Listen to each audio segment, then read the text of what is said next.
Nice back to our channel అందరికీ.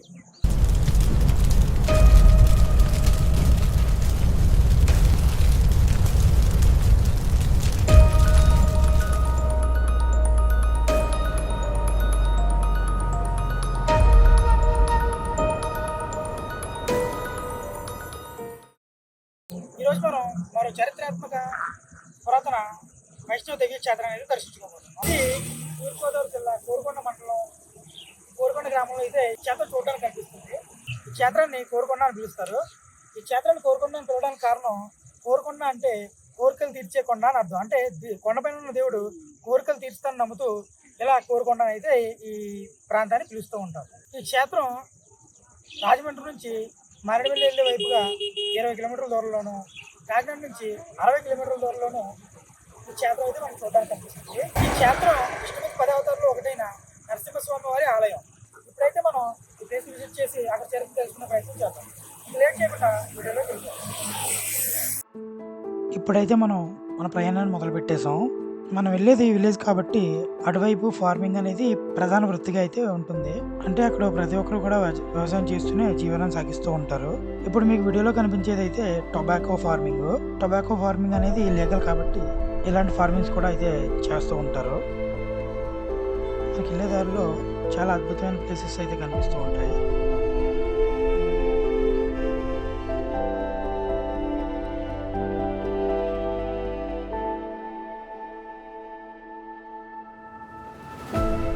ఈ journey మొత్తం కూడా కంప్లీట్ ఆఫ్ రోడింగ్ అయితే ఉంటుంది కాబట్టి మనకి కొత్త ఎక్స్పీరియన్స్ అయితే ఇస్తుంది.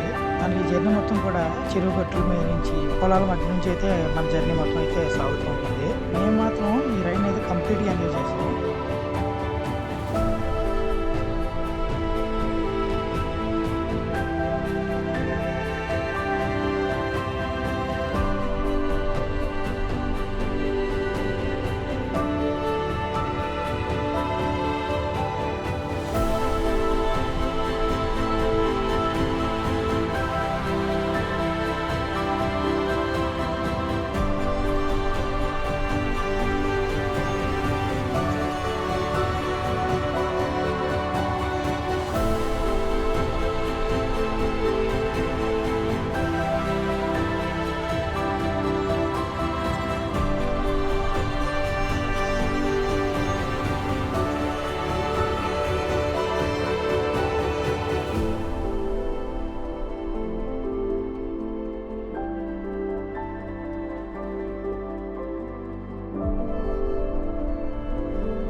మనం ఫైనల్లీ ఆలయం దగ్గరికి అయితే వచ్చేసాం. ఇప్పుడు మీకు చూసేది అయితే ఆలయ ముఖద్వారం. మనం ఇప్పుడైతే ఆలయ సింహద్వారం గుండా లోపలికి అయితే వెళ్ళిపోదాం. ఇప్పుడు మీకు కనిపించేది కొండ కింద ఉన్నటువంటి లక్ష్మీ నరసింహస్వామి వారి ఆలయం.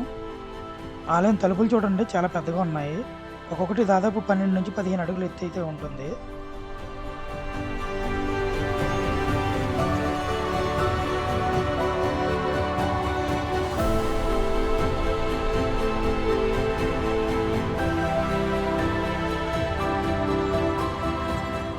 ఇప్పుడు మీకు కనిపించేది ఆలయం యొక్క కంప్లీట్ అవుటర్ లుక్.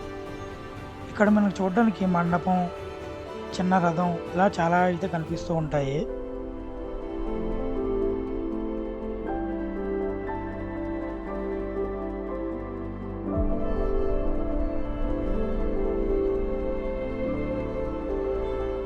ఇప్పుడైతే మనం కొండపైన ఉన్న ఆలయానికి అయితే వెళ్ళిపోదాం. ఇప్పుడు మీకు కనిపించే మెట్లు అయితే మనం ఎక్కుతూ వెళ్ళాలి. ఇవి మొత్తం 613 మెట్లు అయితే ఉంటాయి. ఖచ్చితంగా ఎక్కే పైకి అయితే వెళ్లాల్సి ఉంటుంది. ఇది కాకుండా వేరే మార్గమే లేదు. మనం కొద్ది వరకు మెట్లు అయితే ఎక్కాము. ఇక్కడ నుంచే చూడండి కింద ఉన్నటువంటి ఇల్లులు ఎంత చిన్నగా కనిపిస్తున్నాయో. మనం ఇంకా సగం దూరం కూడా అయితే రాలేదు, బట్ చాలా చిన్నగా కనిపిస్తున్నాయి.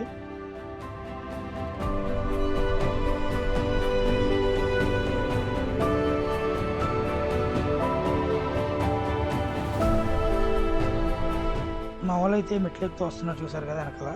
ఈ కొండ చాలా నిటారుగా అయితే ఉంటుంది. అందువల్ల మనం ఎక్కడం కూడా చాలా కష్టంగా అయితే అనిపిస్తూ ఉంటుంది.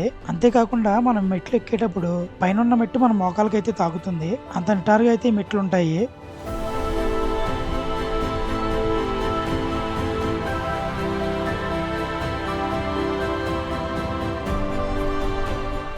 మనం ఇప్పుడైతే ఇంకొంచెం పైకి వచ్చాం. ఇక్కడ నుంచి చూడండి ఊరు ఇంకా పెద్దగా అయితే కనిపిస్తుంది.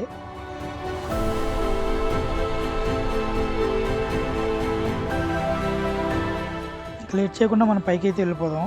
కొండపైన ఉన్నటువంటి టెంపుల్ అయితే మార్నింగ్ 6 గంటల నుంచి మధ్యాహ్నం 12 గంటల వరకు మాత్రమే ఆలయం ఓపెన్లో ఉంటుంది. కాబట్టి మనం లేట్ చేయకుండా త్వరగా పైకి అయితే వెళ్ళిపోదాం.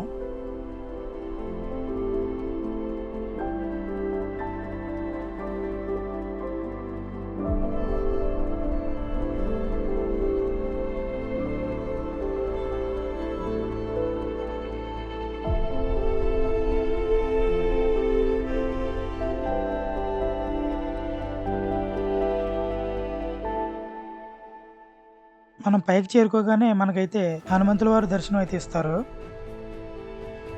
ఇప్పుడు మీకు కనిపించేది ఆలయం యొక్క సింహద్వారం. మనం ఒకసారి మెట్ల వైపు చూసినట్లయితే మనం ఎంత పైకి వచ్చామో తెలుస్తుంది.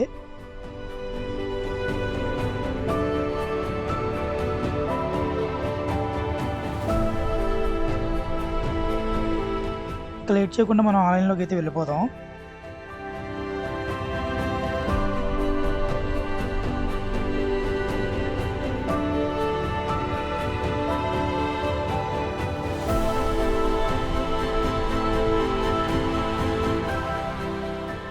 మనకు ఎదురుగా కనిపించేది ధ్వజస్తంభం. దాని వెనక ఉన్నటువంటి ఆలయమే ఇప్పుడు మనం చూడడానికి వచ్చినటువంటి లక్ష్మీ నరసింహస్వామి వారి ఆలయం.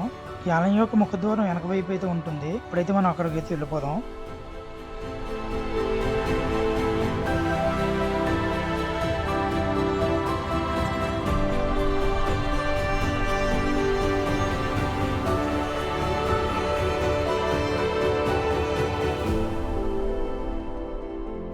ఒకసారి పైనుంచి చూడండి. మనం వచ్చినటువంటి రోడ్డు చూస్తే చాలా క్లియర్ కనిపిస్తుంది. మనం ఎంత దూరం నుంచి వచ్చామనేది కూడా క్లియర్ గా తెలుస్తుంది. కొండపై నుంచి చూస్తుంటే ప్రకృతి యొక్క అందాలు చాలా అద్భుతంగా ఆహ్లాదకరంగా అయితే కనిపిస్తూ ఉన్నాయి.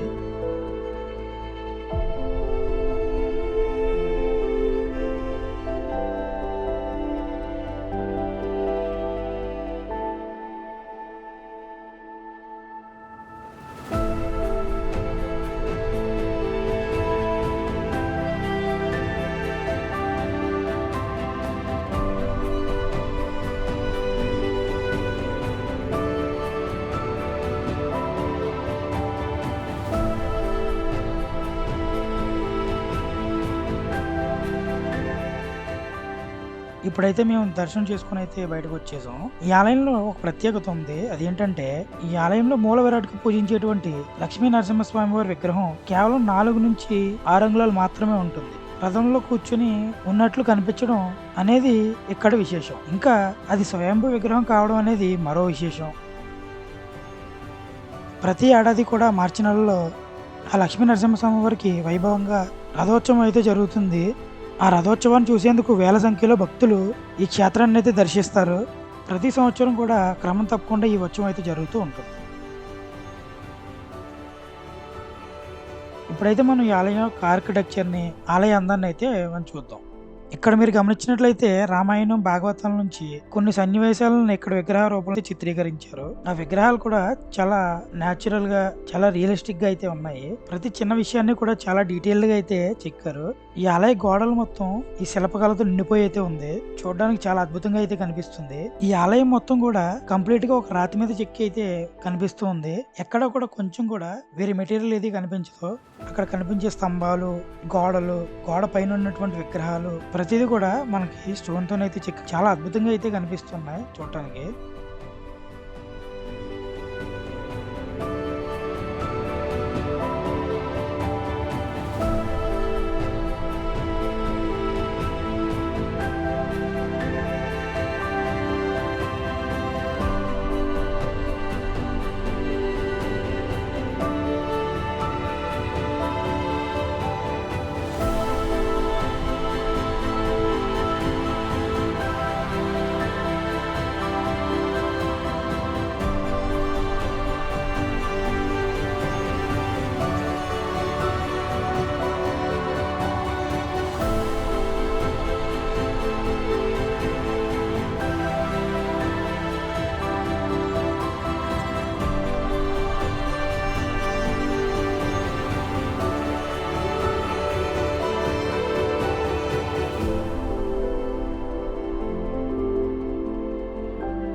ఇలాంటి మరిన్ని ఇంట్రెస్టింగ్ వీడియోస్ కోసం మన ఛానల్ ఇప్పుడే సబ్స్క్రైబ్ చేసుకొని బెల్ ఐకాన్ యాక్టివేట్ చేసుకోండి.